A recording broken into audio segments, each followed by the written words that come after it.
Welcome to Orioles on the Verge. This is Zach Spedden, joined as always by Bob Phelan and Nick Stevens. And on tonight's episode, we're going to say goodbye to 2025 by looking ahead to 2026 and talking about what stories in Birdland we're looking forward to the most next year. But we've got also a free agent signing to break down as Zach Eflin re-signs with the Orioles on a one-year contract. And that will all be on tonight's episode. But first, as we like to do at the top of every episode, we want to welcome a couple new members to our Patreon community. And for that, I will turn it over to Bob. And I will go onto the Patreon website to bring it up. Thank you so much, honestly, as we are about to turn the page on this year and move over to hopefully a bigger and better 2026. But thank you so much to Garrett Johnson and also Christopher Herschel, who both signed up for a year up front at the AA level. Buckle up, guys. I think you're going to enjoy your stay. Absolutely. And as a reminder, we are going to begin our top 50 prospects countdown next week. That will be available in the form of daily podcasts exclusive to patrons. So be sure to sign up before we get started with that. And now we'll get into some news on the Major League front. Zach Eflin and the Orioles agreed to terms on a one-year contract with a mutual option for 2027. The base salary for 2026 is $10 million, but that includes $3 million signing bonus plus a $5 million salary for the coming season and a $2 million buyout on the mutual option. Now, keep in mind, mutual options are rarely ever exercised, so most likely this is effectively going to be a one-year deal. Still, Eflin could bump up the value of the contract with some escalators based on the number of starts that he has in 2026. And in 2026, Eflin's going to look to turn the page on a disappointing 2025 season that began with some hope as he was the Orioles' opening day starter, but then ultimately turned into an injury-riddled season that saw him struggle when he was on the mound. Overall, Eflin posting a 5.93 ERA to go as a 5.64 FIP in 71 and a third innings pitched. There has been a lot written about Eflin's struggles last year. Andy Koska at the Baltimore Banner even broke them down in real time last year, noting how the injuries that Eflin had, first a lat and then later a back injury, were affecting his release point, which was causing his stuff to diminish a little bit. Going into this offseason, I think we knew Eflin was not getting a qualifying offer, but whether or not he would return to Baltimore seemed uncertain until Sunday night when this news broke. And Nick, what's your thoughts on this move, which kind of came as a surprise, but in some ways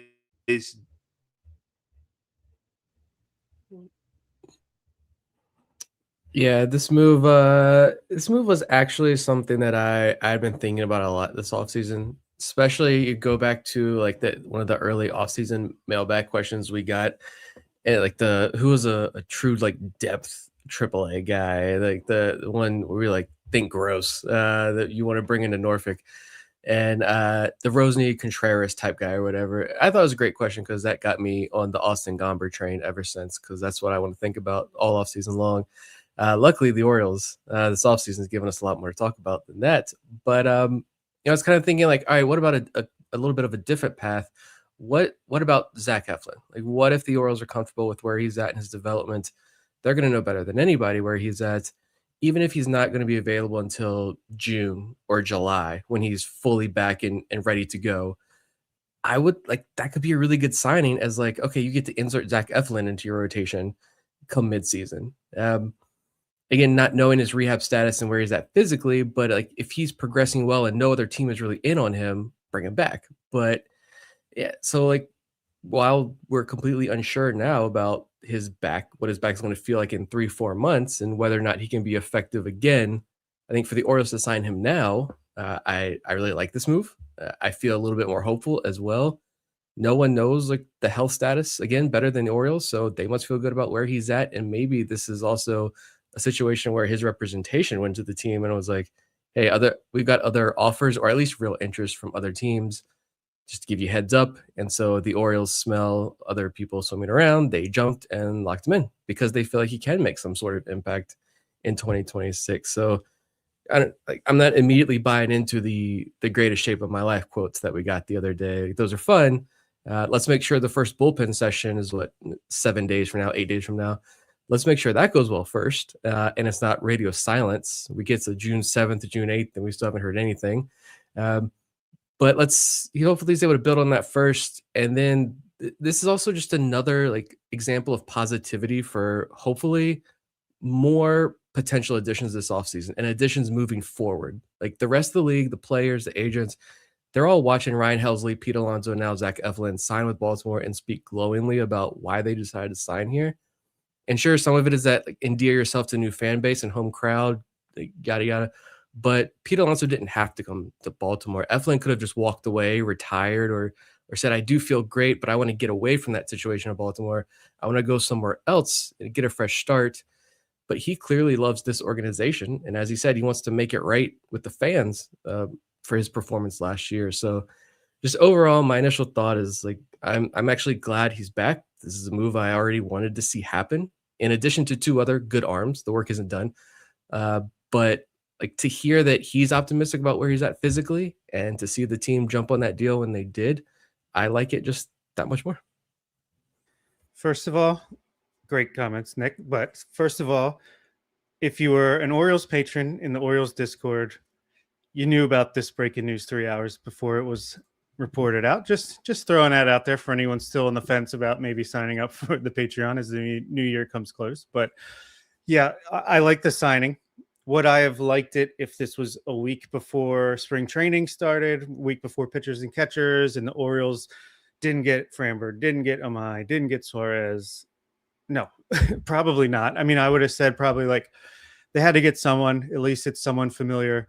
But the fact that this happened still in December of 2025, we're still a month and a half away from pitchers and catchers. And immediately reports are this changes nothing as far as the Orioles' pursuit of pitching goes. So clearly this is a depth move, which why not overcompensate when it comes to depth after last season? And the fact that, yeah, Eflin, his comments, it seems like maybe he did have some interest and was like, look, are you interested? Because we'd prefer to come back. But if not, we have some other things we can do over here. And the Orioles probably did the physical and we're like, yeah, let's go. And yeah, best shape of my life, feeling incredible after back surgery. Probably not 100% accurate, but I'm sure he feels good. Glad he's also made himself occupied on January 6th, just in case, you never know. And also, like, yeah, if he is healthy and if his arm slot can tick back up as it slowly went down from 23 to 24 to 25, compensating for the back and other injuries, if he can get that arm slot back, maybe add a tick of velocity back as well. Yeah, I mean, like Vivek says in the chat, 1 year ago, we were having extension discussions. He started opening day. We were thrilled to have Zach Eflin. One injury-riddled poor season later, when he hadn't had an xERA, FIP, or xFIP above 4 or even touching 4 since 2019, Eflin's a good pitcher. If he's healthy, if he's right, he's going to pitch well as your 4th through 6th starter, depending on how everything else goes. And I feel like this also opens up other options when it comes to leverage in free agent and trade negotiations. We got it back now after trading Grayson. We kind of lost some. Now we have Shane Baz in tow. We have Zach Eflin as a 5th starter. If the season started today, could potentially still sign someone, maybe flip a Kramer or a Povich in another deal. Options are open now to finish out this offseason in the next month or so. 2 things I will say about the move that I think are positives. One, if you were going to bring Eflin back, I'm glad that they did it now and didn't wait until February to do it, because I do think that being able to monitor him, have him officially in the fold now over the next couple of months is really going to be key to knowing, is he going to be ready by opening day? If he's not going to be ready by opening day, how far out are we looking into the season? Is it mid-April? Is it a little bit further than that? At least now you can start to plan for that. The other thing, too, you touched on this, it's depth. You have to have more depth. And I think that one of the things, we've picked apart the flaws of the 2025 Orioles up one side and down the other. But one thing that I keep coming back to is that not only were they too thin at the major league level, but they were really too thin at AAA last year. After Brandon Young went to the majors, there was really nothing left in AAA where, okay, here's someone you feel comfortable coming up for 2 or 3 starts while somebody's on the IL. They needed a Spencer Watkins type in Norfolk last year, and they didn't have that. By bringing in Eflin, this isn't to say that Eflin is that guy because he's clearly not. But by bringing in Eflin, you can have Brandon Young be that guy now rather than throwing out of the major league bullpen if he's not traded. If Cade Povich isn't traded, you could have Povich in the bullpen as a long man now, or you could have him in Norfolk. I think that building up the depth at AAA has to be a priority this offseason. It's a very quiet one, and it's not one that takes precedence over signing Framber Valdez or another top-tier starter or trading for a top-tier starter. But it is something that has to be done, and I think that the Eflin move has implications in that area. Yeah, and I don't know if we mentioned this, but Dean Kramer and Tyler Wells also have options if necessary. I don't think that's really a path they're going to go, but when it comes to how they're going to juggle all these pitchers, if they do sign another starter, like Mike Elias has said this offseason, look, we want talent. If we have too much, that's a problem we can sort out when the time comes. But yeah, I think Zach Eflin, it sounds like he wants to be here. Sounds like he loves the members that are on this team. I love the quote where he's like, "We want to win a World Series." Yes, we do. As Dan Sanchez said on Blue Sky, say it again. Shout it from the rafters. Yeah, love the confidence. And look, if he's a good veteran clubhouse guy, certainly not a guy you are opposed to having in the clubhouse. Yeah, I think that's the biggest thing now is like this. Eflin's not going to work out of the bullpen. Like he was signed to start games, and like this move does not stop the Orioles from acquiring another arm. Like again, Eflin was signed to be a starter and really fortify the back end of this rotation. You can still, Amiya's deadline is what, less than 72 hours away now? Is it Friday, 5:00? Without even getting into like his stuff and potential, just the fact that I think there's no draft pick attached there. It's just dollars. I think Amaya makes a ton of sense for the Orioles. Obviously, it makes a ton of sense for a lot of teams, but do we really think the Chicago White Sox are the front runners to sign him? Like that seems like come on, guys, let's give us some offers here. No, I don't know, but like some teams are actually doing some weird things. Like I don't know, but yeah, I don't buy the White Sox thing. Someone is going to pay up a little bit for him, and if it's the Orioles, great. Like I think he just makes a lot of sense there. And yeah, Framber's still available. Ranger Suarez is still available. Zach Gallen is even still available. Like pros and cons to each of these guys. We've talked about them before. I'm sure we'll talk about them again if the Orioles do or don't sign these guys, depending on how the rest of the offseason shakes out. But like there are still options there that the Orioles can go after. On the free agent side, I do think a trade might be a little less likely after the Shane Baz trade. Just seeing what they gave up for him, I wasn't able to do that show because I had the worst birthday of probably my life, and it happened on my birthday. But it's just the volume that they gave up. I feel like to go out and get a Joe Ryan or somebody, I think that's a little less likely at this point. But at the same time, like Bob touched on this earlier, could this open up, a Povich or one of these depth guys now that potentially gets kicked out of starting rotation? Do they draw interest on the trade market? Obviously, Elias has been working the trade phones for all offseason, so we don't know where those discussions are at with certain teams, but does that open things up more? You also have Kobe Mayo there. Do the Orioles continue to just shock everybody? And does Cody Bellinger or Kyle Tucker even not get the market that they're hoping for? And they end up in Baltimore for some reason, and that opens up Beavers or somebody else in the outfield. Like the options are still plentiful, and I think everything is still on the table, even after this Eflin signing. So yeah, it's like figured out. Tyler Wells can go to the bullpen right now. I think we've all agreed for a while he could excel there. I'm hesitant to see him in a starting rotation across a full season just based on his history and so much missed time, but you can stretch him out in the bullpen across the full season, and we know he can be dominant there. And to have a potential rotation in no particular order of, Amaya or Framber, whoever, Bradish, Rogers, Shane Baz, Dean Kramer to start, prayers up, no injuries. Maybe you start Eflin on the IL, even if he feels good, looks good in spring. You know he's going to have an innings cap, so you ease him into the season, start him on the IL. And if you have like Povich and Brandon Young in AAA to start, like that's amazing.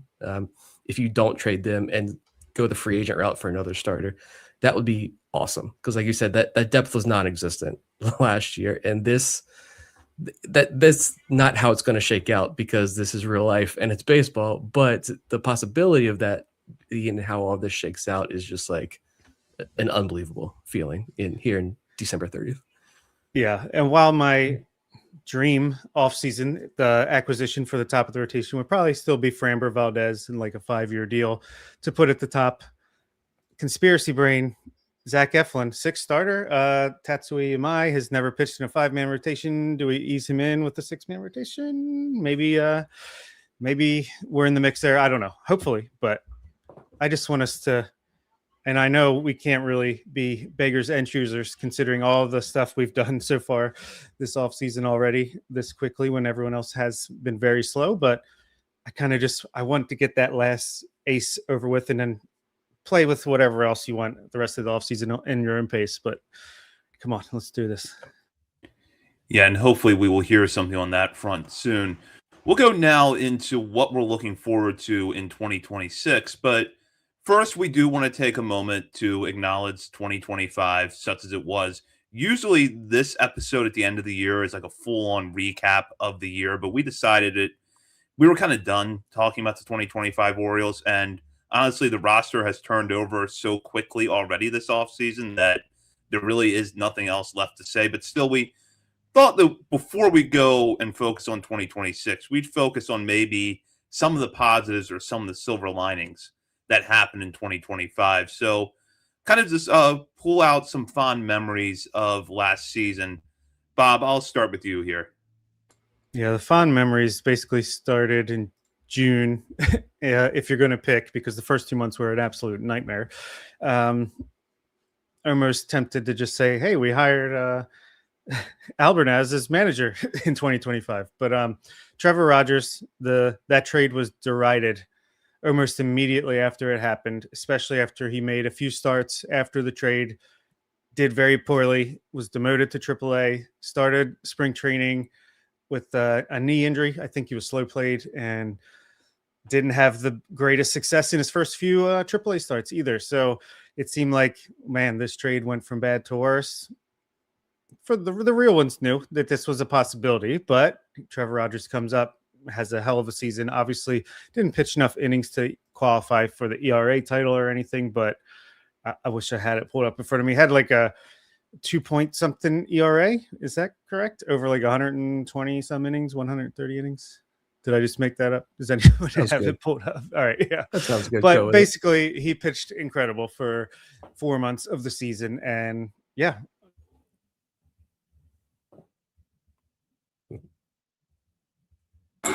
even though Kyle Stowers, my mic thing went off in Miami in 2025, I think the Orioles still made a case for winning the trade just from the season that Rogers had alone in 2025 and setting himself up for a free agent year, potentially, or maybe there's still an extension in the works for 2026. So I'd say Trevor Rogers was a very big bright spot in a dull season.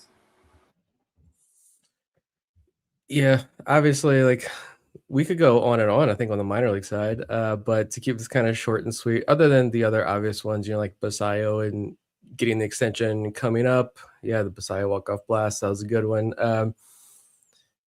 Just the fact that we saw this big extension, I think, was pretty awesome in itself. Beavers coming up and not really struggling, kind of hitting the ground running, playing well. That was fun to see as well. Kyle Bradish coming back and looking very good.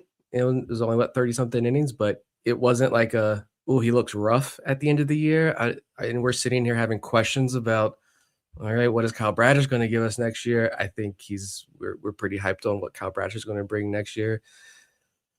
Other than that, I don't know. Like, any moments, I've blocked all of last year out. I couldn't give you any specific moments. I will give a shout out because I'm going back and looking at this whole list real quick just to make sure I'm not missing anybody. But just a shout out to, Cage Stroud, 2019 draft class, all the injury, the walk issues. You got 12th round pick from West Virginia, Michael Elias's first class. He's still here in the organization. He looked good last year as well. A small victory there out of the bullpen as well, but yeah, ready to turn the page as well. Yeah, the only other thing that I think I would add, the breakup of the no hitter against Yamamoto and the Dodgers, that was a lot of fun. Jeremiah Jackson, that was a fun storyline that nobody saw coming. I think even as we were following him in Norfolk when he was hitting, it's like, okay, well, if they trade Ramon Urias, they can at least see what they have here. I don't think any of us saw him performing that well when he got to the big leagues. And if nothing else, I think that we'll hopefully remember 2025 as the year that forced the organization to make some necessary adjustments to get this back on track. Yeah. Vivek in the chat also mentions Brandon Young, who not only did he almost throw a perfect game into the 8th inning, was it against the Astros? Pretty good team, and also had an immaculate inning this year. So even though his rookie season didn't necessarily, go amazingly, he had a couple of really good moments. He did, and we'll go over now to what we're looking forward to in 2026. And what we did was we broke this down into 3 categories. This being a minor league focused podcast, we're of course going to talk about prospects and our expectations for the 2026 minor league season. But we'll also talk about what we're looking forward to in the majors, not just with the Orioles, but league wide, or perhaps a combination of the Orioles and league wide. So we'll get into that in this episode, and we'll just go person by person in each category, starting with Nick in the minors. And if you've been reading our Substack, you know that this is something that Nick has written a lot about, and he's going to get a chance to touch on a little bit more here. Yeah, for my minor league thing, I had 2 that I was going to look at and to pick from. I was going to see if one of you guys are going to pick up the other one. You didn't, so I will just mention the international prospects. The next wave of those guys, I think, is going to have a big impact as well. But for me, I think one of the big things on the minor league side that I'm really anxious to watch in 2026 is like the 2025 draft class, but specifically the pitchers in that draft class. Michael Elias is trading away all the bats in the 2025 draft class. So, but no, the pitchers, I just think that, last at the trade deadline, you saw some guys with big ceilings and real potential, like Wellington Arcina, Boston Bateman, come into the organization. The guys who are already here, this minor league core, if you will, really all, for the most part, took a big step forward. You had one or two big injuries in there, but we saw a lot of guys take big jumps forward again, and they're in AAA, AA, knocking on the door, getting close to knocking on the door of the big leagues at this point. But I think this set of arms from the 2025 draft class have a real shot of like taking the pitching development and just the pitching in the system to a whole nother level in 2026. We talked about Joseph Giro and JT Quinn a lot this offseason, I know, but like Giro's a 6'8" arm who's up to 95 with like just a truly devastating changeup. Like this is a guy who was set to transfer to Vanderbilt, stuck at Michigan State, won Big Ten Pitcher of the Year honors. He's got like a sub 7% walk rate across 245 career college innings. JT Quinn, another name again, I know we've talked about a lot, that explosive fastball, but when you look at what he did in the Cape Cod League, 25 strikeouts with 2 walks in 14 innings, I think that was huge and a big reason why the Orioles took him. Well, if you look at where he was ranked on, some list, we know the Orioles don't care about public rankings at draft time, but I think the Orioles jumped on him because that was an arm they liked already. But then when you see what he did in the Cape, I think that really boosted his value. But yeah, like other guys like Caden Hunter out of USC, I was literally the only person writing about him at the start of the season. I spent hours trying to find information on this kid. I could not find it, so I did it myself. And I wrote at the time he was 92, 93 from the left side up to 95 with pretty huge carry. 2 different breaking balls, the changeup that flutters under barrels. Love the arm, and I was excited to see the buzz that would come later, and that buzz ended up being he became a 6th-round draft pick of the Orioles. I'm excited to see him. Hunter Allen, 7th-round pick out of the D2 ranks. This is a 6'4", 240 guy with a fastball that touches 100. Kalen Hampson's pitching the Australian Baseball League right now, young lefty from the NAIA ranks. I know Joe Doyle had Gabe Spires comps on him, called him a data darling to dream on. Brian Arancia, again, this kid was committed to go to the SEC before the Orioles drafted him. He's up to 98 with a deep pitch mix. I said physically, I think he looks a lot like Nestor Herman. I just go through the whole list of pitchers here. Braden Sloan, 17th rounder at TCU. That's another 6'4" lefty. The Orioles drafted 3 guys, lefties, who were 6'4" or taller. I think Braden Sloan, they're going to add some velo to the fastball, and I think they're going to use him as a starter. We'll see, even though he worked mainly out of the bullpen last year at TCU. And then like the other JUCO arms, KK Clark, Denton Byler, intriguing traits there. Dalton Neuschwander, the D2 arm, we'll see what role they get deployed in, but they've got huge velo. And then the other 6'4" lefty is Holden DeYoung, who had Tommy John surgery last year, but he's a lefty up to 95 miles per hour. Like, I don't know. I just think this entire group, I'm very excited to see what they do in 2026. And again, I just think they can take this whole organization down the farm to another level that we're, of course, going to be excited to see because we've pounded the table for 6 years about pitching development in the system. Yeah, absolutely excited about all those guys. And Connor Deere, even, I've heard some pretty good things behind the scenes about him. And why not throw in 2024 draft pick Christian Rodriguez into that mix? He didn't pitch in 2025 because of injury. So, hey, we're going to get to see him, hopefully, fingers crossed, in this season. So, yeah, I love this choice. And I also almost cheated and put the next class of international stars, but I'm going to cheat in the next category. So I stuck with my one. Yeah, the pitching part of last year's draft class, I think, is going to be really exciting to watch. And now, some of that is that we just saw Slater DeBrun traded in the Boz trade, but you still got a good crop of position players left over. So that's going to be deep, but I think the pitching is going to be really fascinating to follow, especially with Quinn and Giroux. What I'm really curious to see is, as college arms, do those guys go Frederick, or will they get a few innings in Delmarva before getting the bump up, which could have an interesting implication on their stat lines I'll talk about in a little bit. But either way, my hopes for both of those guys are pretty high next season. Absolutely. I'll go with my pick now. I just went with the starting pitching in general, but really the starters in the upper minors, AAA and AA. And if you look at my soon-to-be-released in article form roster previews for the 2026 minor league season, not even mentioning Cade Privilege, Brandon Young, we'll see where they land in things, but just pure prospects. We have Trey Gibson, Nestor Rahman, Levi Wells, Cameron Weston, Alex Pham, Jerron Watts-Brown, Luis De Leon, Blake Money, Wellington Arcenia. Maybe he starts in Frederick, but I hesitantly have him in AA right now. And that's not even going over the bullpen guys, which are also exciting, but I will withhold for now. I just can't wait to see these guys battle it out, especially if the Orioles do have this loaded, deep major league rotation. Like, these guys are going to be clawing it out to be who's going to be the guy who gets that first call, whether it's bullpen or a spot start in a rotation. How are they going to respond to this? And yeah, I think it's going to be really exciting. Who's going to get a promotion first from AA to AAA? So just the entire, and obviously we just talked about all the pitchers basically in the lower minors. Well, now I'm talking about all the pitchers in the upper minors, and I think it's going to be awesome to watch as these guys get used to that AAA ball, like we talked about a lot with Trey Gibson, second time through there, Levi Wells, et cetera, et cetera. So stoked to see what happens. Yeah, and I even show some love to the relief prospects as well.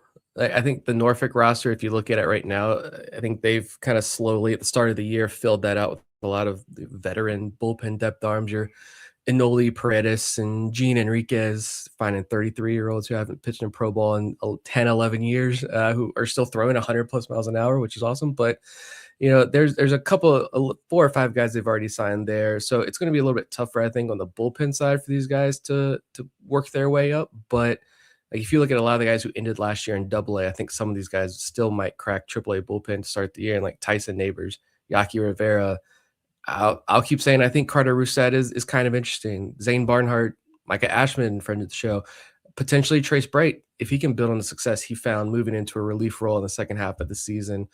And like, how many players have we had on this show now who come up here and say, when they have the option of picking any pitcher in the system they don't want to face, it's always Gerald Agondo.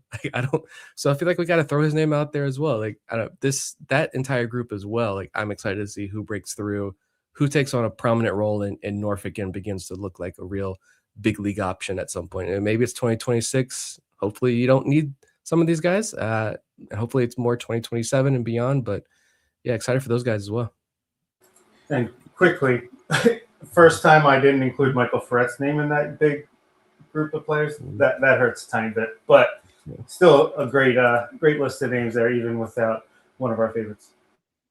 That does hurt a little bit. I will say that it's going to be fun to watch the Tides early on next year because you generally speak don't see a lot of AAA rotations that are loaded with prospects. But you have to think at a minimum, Trey Gibson, Levi Wells, Nestor Herman are going to be in their starting five at the beginning of the year. And that's going to be a lot of fun to watch. And one other bullpen name that I'm going to throw into the mix that Nick just talked about, and this is a guy that I expect would start at AA at the highest, but I'm really coming along on Tanner Smith, one of the pitchers that the Orioles picked up in the deal to Padres at the deadline. We saw the walks come down a little bit after the trade, and he looked really, really good in the fall league. So that could be a guy that if he goes to Bowie and he gives them 25, 30 good innings out of the bullpen for the first 2.5 months, you see him in Norfolk sometime in the second half. Yeah, I'm also becoming a big Tanner Smith fan, and him and Andy Fabian, who fingers crossed he's healthy after he didn't end up going to the AFL. But I think from the righty-lefty side, those are the two relievers that I feel like have a chance to really skyrocket through the system. And Zach Fruit, honestly, if he converts to reliever, we'll see what happens there. Right. So when Shane Baz is the number 5 on the big league Orioles roster, how are we going to divide up all this time watching 5 levels of just hopefully what is pitching master classes? I'll get a excuse me, I can't even say it. Divorce lawyer on speed dial just in case. I'll just have a multi-screen setup somewhere. I'll go into mine now for the minor league side, and I'm going to say that it's the shift of high A from Aberdeen to Frederick. And it's not because I'm happy that Aberdeen's losing its team. It's just more so what the implications are going to be from a player development standpoint. We've known for years that Aberdeen can be tough on hitters. It's not exactly accurate to say that it's, an extreme pitcher's park, but it can be tough on hitters, deep power alleys, sometimes hard to pick up the baseball there. They're now going to what has been for a long time one of the most hitter-friendly ballparks in whatever league it is in. Most recently, the MLB Draft League, but for a long time in the Carolina League in Frederick's Harry Grove Stadium. And as I mentioned on our mailbag episode a couple weeks ago, when we first started the show, one of the things we were tracking in kind of conversations off air was, okay, why do pitchers' home run to fly ball rates have this huge spike when they go from low A to high A? Well, it's because they're going to a really hitter-friendly ballpark in Frederick. And I think what we've become accustomed to in the Orioles farm system is that we kind of take for granted that a good pitcher is going to go to high A and succeed because they're at Aberdeen. Now they're going to have to go to Frederick, and it's going to present a new set of challenges. I think for some guys, they may adapt quickly. Others might struggle a little bit, and you'll see the ERA go up, the home run to fly ball rate. But for the hitters, I could see Ike Iris, Fahio Lloyd putting up big power numbers there. Maybe this is where Nate George's power really starts to come through. I don't know. There's a lot of unknowns, but I still think that it's a storyline we're going to be following pretty closely as we get into the season. Yeah, I'm super intrigued as well. I'm starting to process and be less selfish because minor league baseball right down the street for me was pretty cool, even if I didn't utilize that as much as I would have liked to. But it was really weird for us as far as evaluating the talent. And I think, I don't know how much of a say the Orioles had in persuading Frederick to come back or if that was handled between themselves. But I think it will help us be able to evaluate these guys. And maybe the pitchers will take a hit, and that's okay.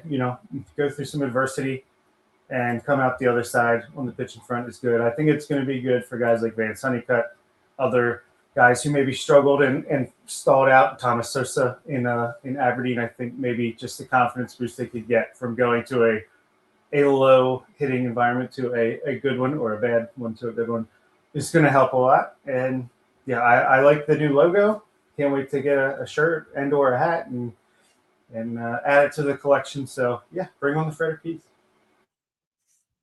Yeah, I'm glad it's back as well. I still live pretty far away. So it's closer. I have Orioles baseball a little bit closer to me, but it's still kind of tough for me to get out to any of the ballparks. But I'm not a single high school teacher anymore who could just pick up and make the hour and 45-minute drive up to Frederick, which I did frequently many years ago. And it was that ballpark is just it feels good. It's nice. It's a homey ballpark from a fan perspective.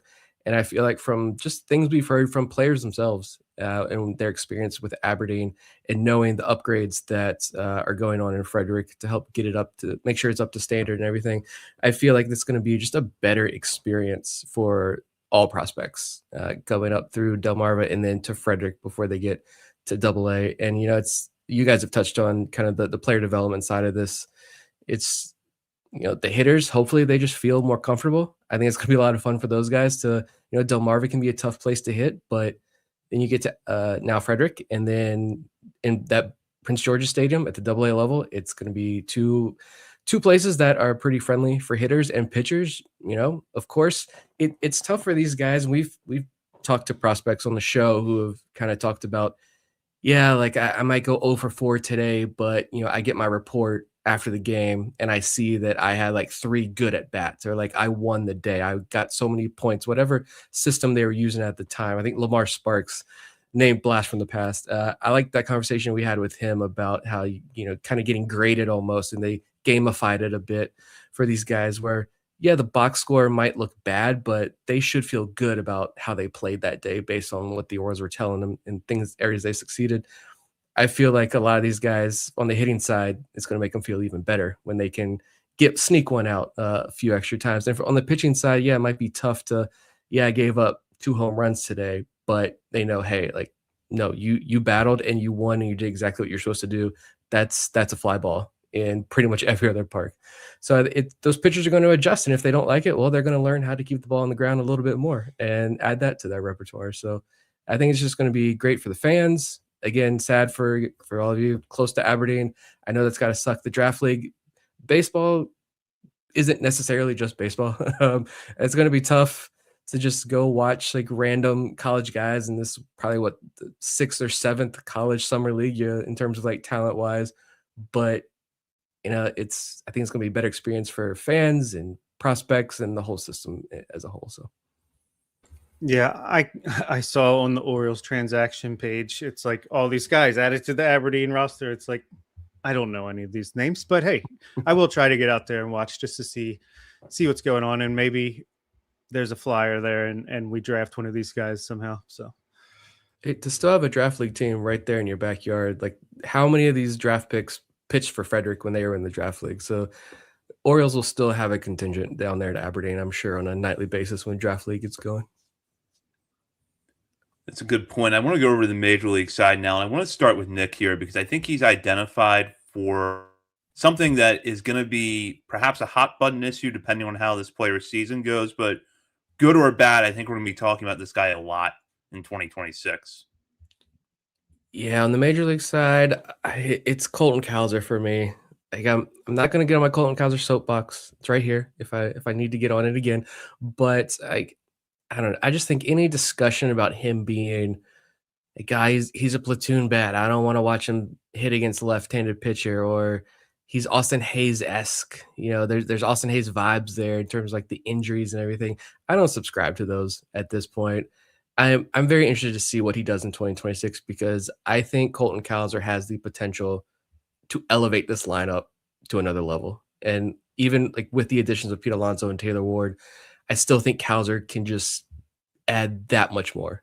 It was just in 2024 where he finished second in AL Rookie of the Year voting after hitting 24 home runs, 51 total extra base hits, and a 119 WRC+. There's a lot of red on that Baseball Savant page. Barrel rate, hard hit rate, bat speed, all great. Defensively, 89th percentile fielding run value, 95th percentile with 10 outs above average, 96th percentile in arm strength. Like, this was a dude. And then 2025, not nearly as impressive because he broke 2 ribs in June and no one knew about it until October. He also didn't have an offseason after breaking his hand at the end of 2024. And so like there are issues at the plate that just healed bones aren't going to fix. I fully understand that. I'm not denying those obvious holes in his game. those reasons are why I'm not going to sit here and say Cowser will turn it around. And I have zero concern. I do have concerns, but maybe like not having broken ribs is a good first step in getting him back to hopefully improving on 2024. But also like adding Pete Alonso and Taylor Ward maybe helps take the pressure off a bit when he's on the field. And if he's going to be the primary center fielder, who knows? Orioles could still shock us all. But if he's going to be the primary center fielder, yeah, that might step up the intensity and pressure that he faces across a full season. But I don't think it should be a huge transition for him because he excelled in center field coming through the system. And I'm a very, very big believer in that if you can handle center field in Norfolk, you're going to be just fine in the majors. And I've sat in that stadium for over 20 years and watched many fail to tackle that beast. And Cowser handled it very well. So like, all right, we'll see if he can rebound at the plate. And I think if he does, it's going to go a long way in solidifying this lineup as just a gauntlet that I think a lot of pitchers the Orioles face this year are going to have an extremely tough time in handling. So he also broke his thumb in like the second or third game of the season as well, diving headfirst. So a lot of fluky, not to say that, he wasn't at fault for diving headfirst into first base, which is a no-no, but a lot of fluky injuries. Again, didn't have an off season, like you said. I'm pretty bullish on Cowser moving forward. I think he's like a 2020 type of a guy with, I think, again, good instincts in center field. I've always liked his defense out there. I think he can handle it pretty well. Yeah, maybe if you get a better guy for center field, then he's really good in left. But yeah, I'm bullish on Cowser as well. What do you think, Zach?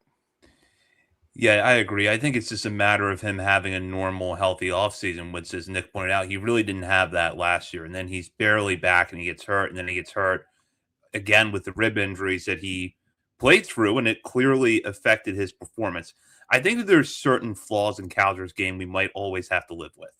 Yes, he is going to struggle against lefties, but there's a lot of left-handed hitters in baseball who are bad against left-handed pitching. It's just a matter of, on those days, can you do just enough to keep your spot in the lineup? And if he's able to do that, and he's able to give you plus defense in the outfield and give you 20 to 25 homers in a good year, this is a player that's going to be pretty valuable to this team. So I think it's just a matter of him being healthy again to show that. And I fully agree with Nick. The additions that the Orioles have made this offseason with Taylor Ward and Pete Alonso are going to take the pressure off of a lot of these young players. And I think Cowser is going to be one of the biggest beneficiaries of that. Yeah, that makes a lot of sense to me. I'm even excited to see like what he can do in like the stolen base front. Like I think Bob I think you just said he's a 2020 guy. I agree with that.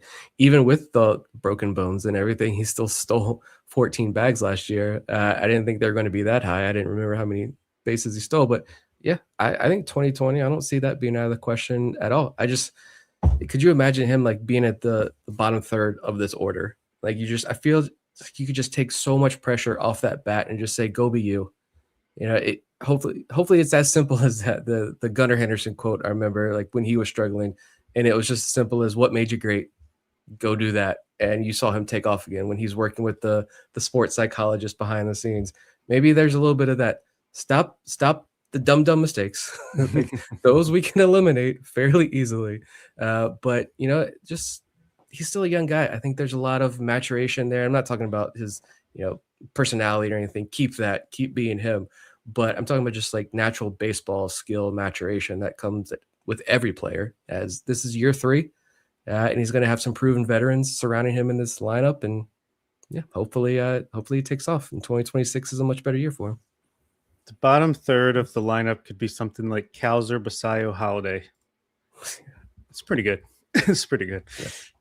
All right, I'll go with my 2 major league picks. I couldn't quite just do one. My main one is, speaking of Samuel Basayo, I think this kid is about to become a potential superstar in the major leagues in 2026, as he's in the hunt for the Rookie of the Year, as well as with Dylan Beavers. But we saw him come up and show some flashes of that raw power, of just going out and able to make contact with any ball pitched to him and put really, really good contact on it. He swings really hard. he batted 165 over 118 plate appearances, but his BABIP was 187. I mean, that's absurd. I don't know if I've ever seen a BABIP that low over 100 plate appearances. I'm sure it's happened, but that's really unlucky. So I think in another offseason where I've called him in the past in the minor league system a snowball that rolls downhill, he's one of the rare guys that I think can develop and make improvements during a season, let alone in the offseason where most guys do. He'll be 21 pretty much the entire season until late August. So I just expect him to come out. And like we said, if he settles in at the beginning of the season at the bottom of the order, I think he's going to really wow some guys, work his way up to the middle of that order by the end of the season and be a real weapon for the next, 8-9 years? Let's go. Yeah, the age thing still gets me, that he's still going to be that young when he comes up. And yeah, like we said, we made this point a lot, and again, he's got to prove it. He still has a lot to prove in the major leagues. But when you're talking about a lot of these prospects who are coming up, if there's one guy who like I would bet a lot on that he puts in the work and he's determined enough to break through, I think it's Samuel Basallo. And I don't want to make that sound like every guy who comes up isn't giving it their all and doesn't want it. They all do, but we know how Basallo, no one is going to be tougher on him than himself. And I think this is a kid who just gets it. I think he gets it off the field. I think he gets it on the field. He did a lot of growing. He had a lot of his injuries coming up were literally growing pains. He was growing faster than his bones could handle. And so I think he's settling in. He's got the contract. He doesn't have to worry about any of that. You don't have to worry about the family. You don't have to worry about the money. It's just focus on baseball and getting better. He's been in the cage all off season. He's posting the clips. He's staying focused. It sounded like he was going to be playing in the Dominican Winter League. It sounded like he was like starting practice and was going to start playing, but I don't think he has. I'd say I'll take that as a good thing. Just don't risk any of the injuries out there. Keep doing your thing behind the scenes, and yeah, hopefully a big breakout year for Basallo. Yeah, I go back to something John Mioli said when he was on the show a few weeks ago. I feel like if Basallo gets off to a hot start, you look after the first 2 or 3 weeks he's producing, he's going to run away with American League Rookie of the Year by the end, and it's not going to be close. And the impact that Basallo could have, not just on the field, but off the field, is really the first homegrown international star that this team has had. Could be really something for this franchise. So I'm looking forward to seeing him in his first full season.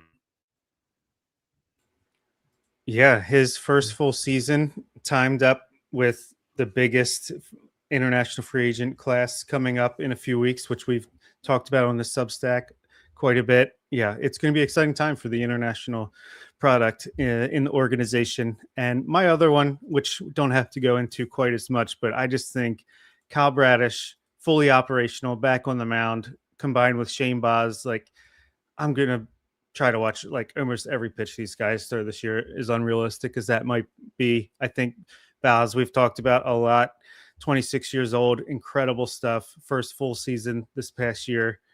And with this pitching development group, and then Bradish, who comes back and has a 2.53 ERA and over a win in only 32 innings pitched at the end of the 2025 season. He looked as good as ever coming right back, other than the command, which obviously is the last thing to come.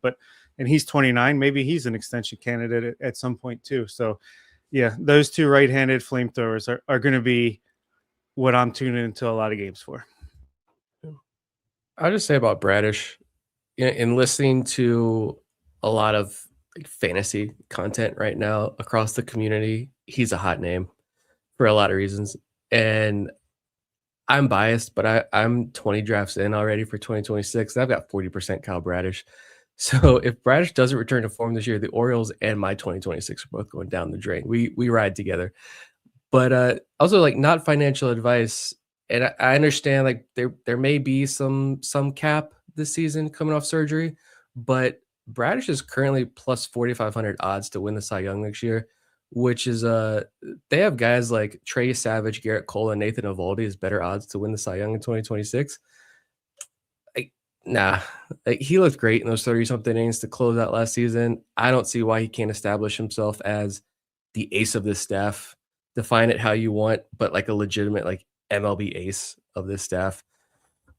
Like I'd put a couple dollars on Kyle Bradish, throw that in there, have fun with that one. But yeah, both these guys. If Shane Baz can build on what he did last year, coming back, that trade's going to look fantastic as well. So,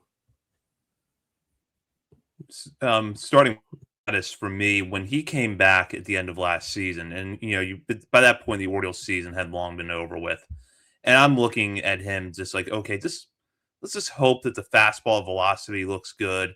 Let's hope that one or two of the secondaries are working, but I don't really expect, big numbers right away from him. And if he ends this season with a 5 ERA over 5 starts, don't hold that against him too much because we know it's going to be part of this recovery. But he looked like he pretty much picked up right where he left off, maybe minus the command a little bit. But Bob, you're right. That is generally the last thing to come back. So what I expect is that in the beginning of the year, we're going to see Bradish have some of the starts that he had towards the end of last season where he might only go 4 innings or he might only go a little bit into the 5th because of its pitch count. But the strikeouts are there. The walks aren't too bad. He's not giving up a lot of hard contact. And I could see him being really successful next year. And then with Baz, you can see that all of the pieces are in place for him to really take it to the next level. How many innings the Orioles get from him this coming season is a question mark, although less of a question mark than it is with Bradish. But if they can just figure out what in his arsenal they can improve, refine, or replace with another pitch to pair with a fastball that is as dominant as it is, we might finally see Baz move into that top of the rotation arm that he was considered coming up through the Rays system. Yeah, you talked about Bradish's Cy Young odds. I'm kind of curious to see what Shane Boss's are because I could almost see him like a Hunter Brown type of ascent this year, honestly. I'll go over to mine now. And for me, this is a pretty straightforward one. I think it's just going to be seeing Pete Alonso in an Orioles uniform for the first time. Now, credit to the Orioles social media team. They've gotten a lot out of that press conference in the last few weeks. So I think that if, in case you didn't feel like it was real, they've made sure that you've known it's real, that he did sign with the Orioles and he had all these positive things to say at the press conference. But this is probably the most, and don't feel like it's an exaggeration to say the most significant free agent signing that this franchise has had in quite a long time. And what he could do for this lineup over the first few years of this contract, to me, is pretty significant. Give you, first of all, a guy that's going to go out there every day in a good season. He's going to hit between 35 and 40 homers. And now that I've gotten, thanks to John Mioli's work over at the Banner, gotten to understand a little bit more about the improvements that he made going into the 2025 season, I have reason to believe that it is going to carry over. It seems like he has made an effort to understand that as he gets older, he needs to become a more complete hitter, and he's addressed that. But I just feel like on an opening day, when you see him there in the Orioles uniform, you see reaction from fans as he's coming down the orange carpet, it's going to feel a lot more real than it does right now. Yeah, that is a great point. That is going to be an exciting, and especially say it's Framber Valdez. I know I'm getting a little hung up on it, but just the new names. But Pete Alonso, yeah, I think he's going to be like the biggest boom from the crowd, and just I'm getting goosebumps honestly just thinking about it right now. And yeah, I think he's probably the biggest free agent since Miguel Tejada. I would say that was pretty big at the time.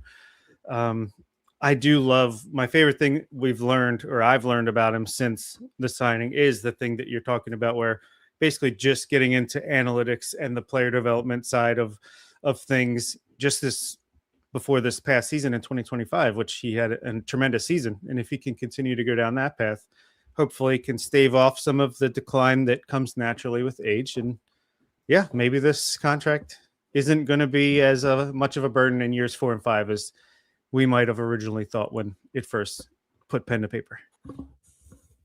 Yeah, I still can't believe it. No matter how many tweets or social media posts Orioles put out. I think I told you guys the story off air, I think the other week, but last time I was at Camden Yards, I believe was Orioles versus Mets in 2023. And that was the first time I'd been since I went to a weekend series and the Padres were in town back in 2019, pre-COVID. So it was watching Gunnar Henderson hit a home run, watching that full ballpark erupt, it gave me goosebumps then. but like 2 rows in front of me, there was a family in Mets jerseys. The kid had on a Pete Alonso Mets jersey, and he had a sign, and I don't remember exactly what the sign said, but basically it was begging the Mets to sign Alonso to a long-term deal. And I told you guys, I don't know if that family came down from New York for the game or if they were local, live in Baltimore, and was just big Mets fans for whatever reason. But I like to believe that they live in Baltimore, and that kid got a new Pete Alonso jersey for Christmas this year, and he's going to be at opening day to see his favorite player play for his new favorite team, and one of my new favorite players on my favorite team as well. Gunnar Henderson still going to take the cake there, but like I imagine it's going to feel a lot like watching Corbin Burns' first start. Like for me, that felt electric, even at home. Like I could feel it, and I still remember Mike Trout tagging him for that home run in like the first inning, I believe, and just not being concerned and just being like, we got Corbin freaking Burns on the mound. We're good. If it was any other of these Orioles pitchers we've been watching through the dark ages, this game's over. I'm turning the game off on opening day in the 3rd inning. Like Corbin Burns has got this. 6 innings, 1 hit, 1 run, no walks, 11 strikeouts. Like offense put up 11 runs behind him. Like, I don't know. I think a Pete Alonso bomb off Joe Ryan or Pablo Lopez, assuming neither's traded. One of those guys gets the opening day start. I don't think I'm prepared for that kind of feeling of watching Pete Alonso do that on opening day if that happens. Oh, you just reminded me. The peak of the 2025 season for the Orioles was opening day when they hit 5 home runs and crushed the Blue Jays, and it was all downhill from there. But yeah, great stuff. I keep forgetting with the anticipation of the next move. I keep forgetting the stuff that's already happened. So yeah, it's cool to get a chance to actually reflect on the signing that happened 3 weeks ago. Yeah, they also didn't trade for a guy who hit 36 home runs last year that we just don't talk about. We'll go into our last category here, which is our wild card. And this is where we can just kind of pick anything we wanted. It could be a league-wide thing. It could be an Orioles thing, whatever it was. And I'm going to start with Bob because Bob just kind of touched on like things that were a big story briefly that we've kind of forgotten about. And up until I saw the outline for the show, I'm like, oh, yeah, that was a big story a few months ago. And now it's just around the corner. We've got a pretty big rule change coming to the majors in 2026. Yeah, I mean, with the pitch clock change that happened, what was it, before the 2023 season? We were excited for that, and I think it's paid off great. I love the new pace of the game.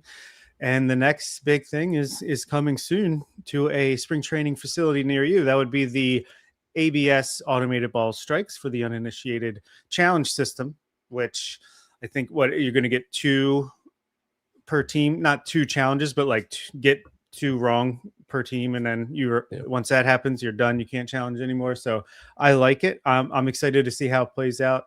I kind of like it more right now than just a full-blown ABS system where that's just how it runs. I like the gamification, the challenge, the strategy to that, and maybe they'll refine how many wrong challenges you get over time. But yeah, I'm very excited to see how this plays out in the 2026 season. Yeah, it's going to be fantastic. It was awesome in AAA. I don't have any hard data to back this up, so I could be completely wrong. But this is just memory from watching so many AAA games. You feel like the Tides are pretty successful at getting calls overturned. And I think that's going to become like another skill that could really help teams. And like you said, the strategy that's going to go into it, when and how to use challenges, I think that's going to get interesting.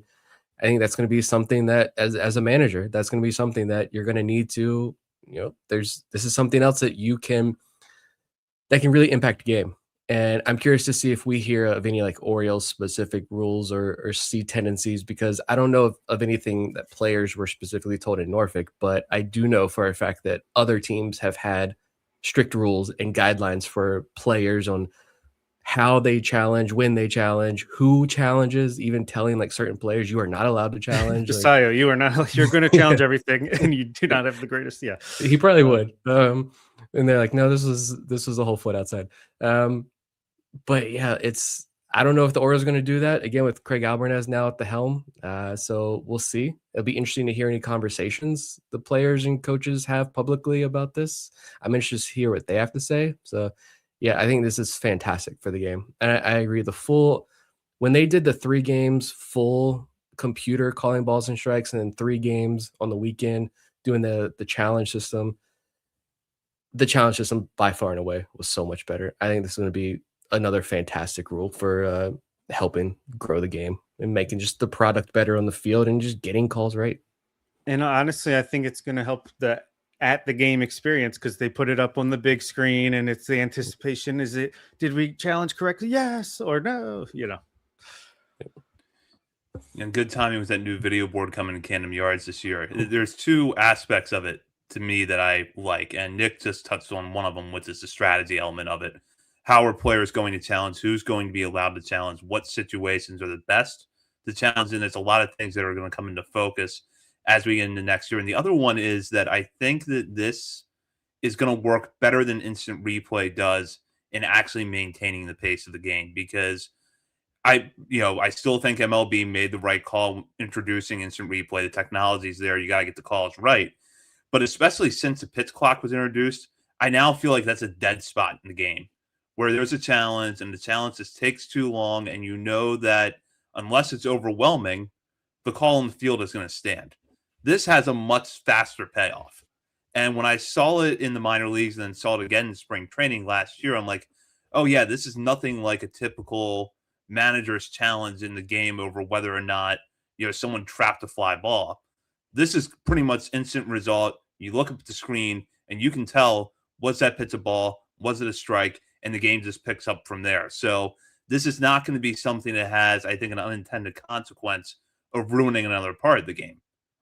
Which for me, for MLB to find things like that to make the game better helps a lot for the growth of the sport. Yeah, because I'll tell you, it just reminded me of college game. It is college game got a little bit faster because of pitching coaches aren't calling every single pitch from the dugout, and you have like the more technology that can call in plays there immediately. But the replay system in college baseball, when the umpire crew then has to meet, discuss, and then they go and like run into the dugout or behind a dugout, and it's like a 10-minute process, it kills the game. But yeah, I like that point as well, that it's going to get the calls right and it's going to be instant. Like I love hearing other people who like don't watch minor league baseball. I love hearing them when they've seen it in action, their response to it. They're like, I think like Rates and Barrels talking about like Eno Sarris getting giddy over this thing. Like it's like tennis when they pop it up on the screen. Like I think a lot of fans are going to find that and they are really going to enjoy it.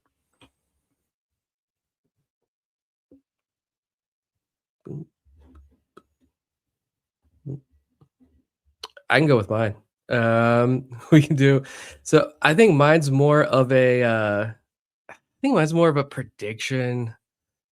So I don't know if this was the best fit for here, but I'm going to talk about it anyway. And we've kind of touched on this a little bit. It kind of builds on my minor league thing that I want to look at and Bob's minor league thing, storylines that we're excited to see, the 2025 draft class pitchers and just upper minors pitching as a whole. I wrote down that I think to keep it Orioles and even Orioles minor league specific, at least minor league to start, I'm interested. I think this year we see somebody, this is the true statement made by an Elias pitcher, someone scouted by this regime, drafted by this regime, signed by this regime, developed by them, the whole start to finish process. I think this is the year we see somebody really step up and take control in the major leagues and takes this entire pitching development conversation with the Orioles to the next level. Like whether it's, maybe it could be Cage Stroud. He already got that head start there. He just becomes a seventh inning demon. But, whether it's like Trey Gibson or if it's Nestor Herman, maybe it's Levi Wells. I've said before, I think Herman could be the guy. Levi Wells and Trey Gibson maybe get more national attention, but Nestor Herman could just breeze past all of his peers in 2026 and end up being the best among that entire group. Maybe it's a dark horse like Blake Money or Luis De Leon is really, really good and unlocks another level in 2026. Maybe it's Brandon Young who comes out and surprises us all with a big year from what he learned last year. I don't know who. And again, this is more of a kind of like a prediction thing, but still, like just based on the growth we've seen the last 2 years in the pitching department, I think this is the year that someone steps up and the rest of the baseball world outside of Baltimore says like, wow, they nailed that. Great job, Orioles. You crushed that one. And he's there to stay. Whether it's a prominent bullpen role or in the rotation, either way, someone's cracking the big leagues and sticking this year. Yeah, that's a good point. I like it. And shout out to Herman, who and Steve Molesky, who on the podcast, they had an interview there where it sounds like he's trying to add velocity this offseason, which sure, as long as it doesn't mess him up too much and he can continue to have that command and pitch mix, then that could certainly help his case. Yeah, I really hope that this is the year we see that kind of statement. And whether it's a Trey Gibson emerging in the rotation or Cade Stroud solidifying himself as a high leverage reliever, I think would help a lot. But there's two other components that I would add to this, which is that the Kyle Braddis conversation, is he count as a homegrown Elias product?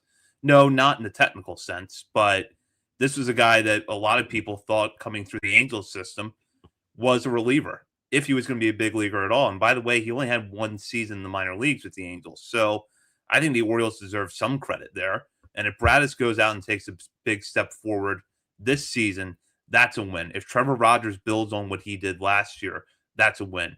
If Shane Baz makes any sort of improvement from last season and is able to build on that in the next 2 years, that's another big one. And that's all pitching development in its own way, shape, or form. But I agree with you, Nick. It would be different to have someone that was scouted, drafted, or signed by this regime, came through the system, really take it to the next level in the majors. Yeah, just take out all of those excuses. Oh, they didn't draft Bradish, right? They didn't draft this guy, even though, Orioles developed Bradish into who he is. We mention that all the time. They deserve a lot of credit for a lot. This Trevor Rogers thing, they deserve full credit there as well. But yeah, you really want to give the Angels credit for developing Kyle Bradish? I mean, come on. No, just a little. It would be just a little bit different to just be like, that is a full-on Elias regime guy. I think that would be a lot of fun, and hopefully that does happen this year. I'll go over to mine, and it's kind of a similar theme, but a broader focus on the whole league, which is I think the American League Rookie of the Year race this year is going to be a lot of fun to watch. And as I was thinking about it leading up to this show, I kind of get 2022 vibes from it, where you had Julio Rodriguez and Adley, two guys that in any other year would have been far and away the winner of American League Rookie of the Year. And although Rodriguez ended up winning that by a considerable margin, there was still a little bit of a debate over the final weeks of that season. Okay, who's more deserving of American League Rookie of the Year? Who's going to have the better career, on and on between Rodriguez and Rutzman? This year, I think we're heading back to that in the AL. Trey Yesavage, riding the high of his postseason performance, is already being anointed the front runner going into next year. But we also have Samuel Basallo. Kevin McConaughey on the Tigers is also getting a lot of love early on. A couple of names I'll throw out there, though. I think Chase DeLauder, if he puts up a full healthy season, is going to be right in the thick of it. I could see him in the conversation for Rookie of the Year. And don't sleep on Dylan Beavers. I know that he doesn't have the prospect profile of Basallo, and it already seems like he might be heading towards a platoon role, at least initially. But it's going to be strong side platoon. So he's going to be going out there against righties a lot of times. And if he's able to build on what he did during that short stint last year, it might not be enough to win Rookie of the Year, but it could be enough for him to be a finalist, to be a guy that you look at the end of the year and it's like, oh, from start to finish, maybe this was not the rookie who put up the best numbers, but he was probably the steadiest performer in the group. So don't sleep on Beavers in this conversation right now. I'm not going to comment on the phrasing, but 450 to 500 plate appearances for a guy like Beavers. Yeah. And he's not even in, at least on the website I'm looking. If you want to make some money, Dylan Beavers not even in the top 10 of the favorites for AL Rookie of the Year. I'm seeing Trey Savage, Kevin McGonigal, Samuel Basallo at plus 700 on what I'm looking at, which I think that's pretty good value too. Connolly early for the Red Sox, Chase DeLauder, Carter Jensen, Travis Bazzana, Walker Jenkins, Peyton Toll, and Colt Emerson are their top 10. So, yeah, that sounds like a pretty good race to me. Yeah. This list I'm looking at also, it doesn't have Beavers. Didn't have another name you mentioned there as well. It's definitely, and you see a lot more on the NL side, but looking at some of these NL names, they're just not as interesting. I think that one's a super top heavy race. But yeah, the AL side, I think this one could be intense. I do agree. Trey Savage is the odds-on favorite right now, and I do agree he didn't even have to be great next year because he's got so much. People love the arm slot. People love his postseason performance. This kid was an animal at ECU, and I hope he has a great career, just not against the Orioles, and I hope they don't ever pitch in the World Series again with the Blue Jays at least. But I do agree that, yeah, the voters, the league as a whole, if he's even just decent, he's going to get a leg up. But you look at some of the other names around him, it's Murakami with the White Sox. I was not a fan of Murakami at all. That profile coming over from Japan. I hope he does have some success, but yeah, and then it's Basayo there at 3 as like the third best odds on the AL side of things. It's I think as of right now, it is Savage, Basayo, DeLauder, like a top 3 race. I've missed out. I've been hearing Carter Jensen's name a lot this week, and I had never heard of his name before this week, to be honest, in the Orioles system. But yeah, like Travis Bazzana, I don't think he starts in the majors. Who knows how much time he's going to get? I'm not really seeing like any other names that could challenge. Someone's going to pop up. There's going to be a surprise, of course, but yeah, I think Basayo's in a pretty good spot to take the AL side of this. One thing I'll throw out real quick: what happens if the Mize signs in the American League? Guess the Orioles are going to win Rookie of the Year, one way or the other.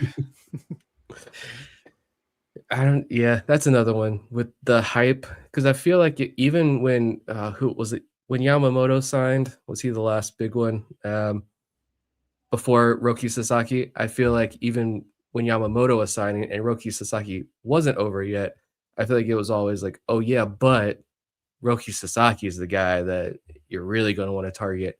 I feel like with that kind of hype coming over already, that's the Trey Savage thing. There's so much hype already.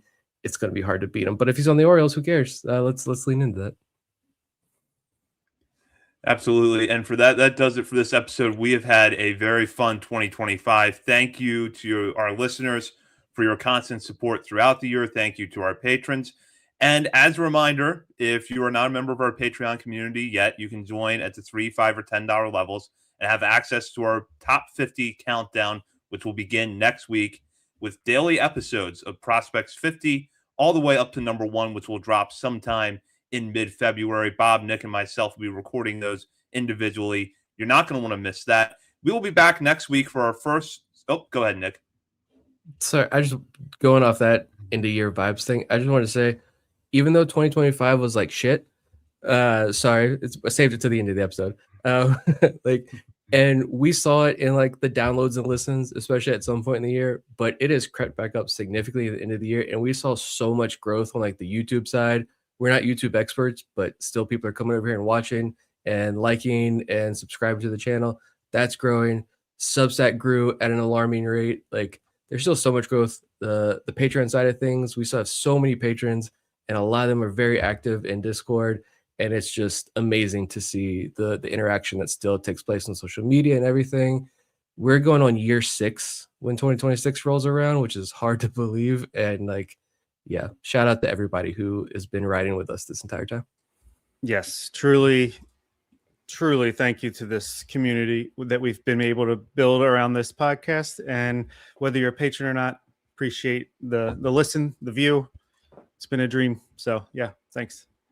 And one thing we have to really look forward to in 2026, our 500th episode. Here we go. Got to get somebody bigger than Mike Elias. Get David Rubenstein on the horn. There we go.